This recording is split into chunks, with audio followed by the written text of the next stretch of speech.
बिस्मिल्लाहिर्रहमानिर्रहीम। अस्सलाम वालेकुम वरहमतुल्लाहि वबरकातुहू। मेरी रूटीन है कि इस वक्त मैं एक करीबी शॉपिंग प्लाज़ा है, वहाँ से ख़रीदारी करता हूँ, जिसका मकसद भी मैंने बताया था। थोड़ी सी वॉक भी हो जाती है, एक्सरसाइज होती है और वीडियो भी बन जाती है। यानी पर्पसफुल मेरा ये शॉर्ट सा विज़िट होता है। तो मैं आपको बात कुछ दिन पहले बताने वाला था, लेकिन मैं चाहता हूँ कि शॉर्ट वीडियोस हों, ज़्यादा लंबी चौड़ी ना हो, आप लोग बोरियत महसूस ना करें।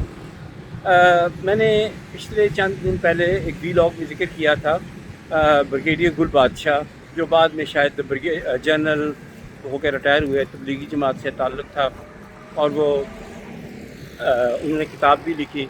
तो मुझे शौक़ हुआ, इश्तियाक़ हुआ कि मैं उनसे मुलाकात करूं। तो मैं फिर उनसे मिलने के लिए रावलपिंडी गया, वेस्टेज के पास। अब बहुत पुरानी बात है, अब तो याद भी नहीं, मुझे किस साल की बात है।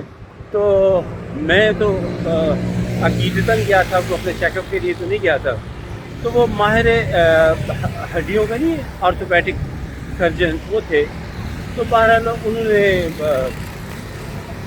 एक खातून जो थी वो उनके पास बैठी हुई थी, तो वो ज़िद कर रही थी कि आपकी दवाई का मुझे असर नहीं हुआ। तो ब्रिगेडियर गुल बादशाह कह रहे थे कि आपको मैंने कहा था कि आपने नमाज़ 5 वक्त की पढ़नी है और मैंने थोड़ी सारी दवाई दी थी आपको, तो आपने नमाज़ क्यों नहीं पढ़ती? वो कहती मैं नमाज़ पढ़ती हूँ। वो कहते थे आपने ब्रिगेडियर गुल बादशाह कहते हैं कि आप नमाज़ नहीं पढ़ती, ख़ास तौर पर आप असर की नमाज़ बिल्कुल नहीं पढ़ती। आखिरकार वो औरत मान गई कि वाकई जी मैं असर की नमाज़ जो है मुझसे रह जाती है, मैं थकी होती हूँ, बच्चे स्कूल से आते हैं, खामद आते हैं, तो मैं फिर उसके बाद आराम करती हूँ हड्डियों के दर्द की वजह से।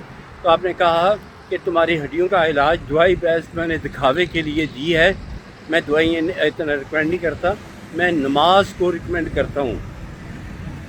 नमाज को रिकमेंड करता हूँ कि नमाज़ पढ़ें, नमाज़ पढ़ने से आपकी ये हड्डियों का मसला हल हो जाएगा।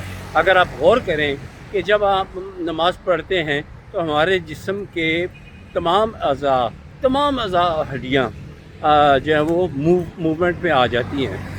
यानी हत्ता कि सलाम फेरते हैं, ऐसे सलाम फेरते हैं तो गर्दन की हड्डियाँ मूव करती हैं, सजदा रेज़ होते हैं तो तब भी कूल्हे की, कमर की एक्सरसाइज हो जाती है, पट्ठों का खिंचाव जो है वो ख़त्म होता है, पट्ठे रिलैक्स होते हैं, हड्डियों उंगलियां जब हम अशहदु अल्ला इलाहा इल्लल्लाह पढ़ते हैं तो उंगली तब भी उठाते हैं।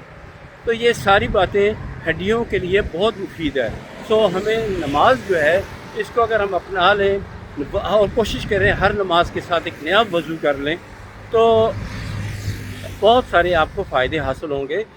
गला जो है वो ख़ास तौर पर नाक, जिसके अंदर आजकल पोल्यूशन बहुत ज़्यादा है, वो पोल्यूशन अस्सलाम वालेकुम जी, मैं रास्ता बदल लेता हूँ क्योंकि लोग रोज़ाना देखते हैं तो सलाम दुआ करते हैं। तो जो नमाज वज़ू है ये बहुत सारी गलास्ते मुंह के अंदर से, नाक के अंदर से निकाल देता है, पोल्यूशन जितनी अंदर गई होती है। अल्टीमेटली अगर ना निकालें तो ये फिर हमारे बॉडी के अंदर चली जाती है। तो बेहतर यही होता है कि वज़ू नया कर लिया जाए और सुकून के साथ रहें, बीमारियां दूर रहेंगी। तो वैसे भी कहा जाता है सफाई है वो निस्फ़ ईमान है। तो हमें चाहिए कि हम नमाज और बावज़ू, अगर हर वक्त बावज़ू रहे तो बहुत बड़े सवाब और अजर की बात है। लेकिन अगर सिर्फ हर नमाज के बाद वज़ू कर लिया जाए तो बार बार हलक और नाक साफ़ होगा तो हम सेहतमंद रहेंगे। और सबसे बड़ी इम्पॉर्टेंट बात है, नमाज फ़र्ज़ है, तो नमाज जब पढ़ेंगे तो हड्डियों वगैरह का तो मसला कभी नहीं होगा और पागलपन भी नहीं होगा, क्योंकि ये फरमाया गया है तो जो 5 वक्त का नमाजी होगा वो जुनून होकर फौत नहीं होगा, यानी वो पागल कभी नहीं होगा जो वज़ू करेगा। इसके बारे में मैं बात बता चुका हूँ। बहरहाल उम्मीद है कि आज की वीडियो आपको पसंद आई होगी। खुदा हाफ़िज़। अस्सलामु अलैकुम वरहमतुल्लाहि वबरकातुहू।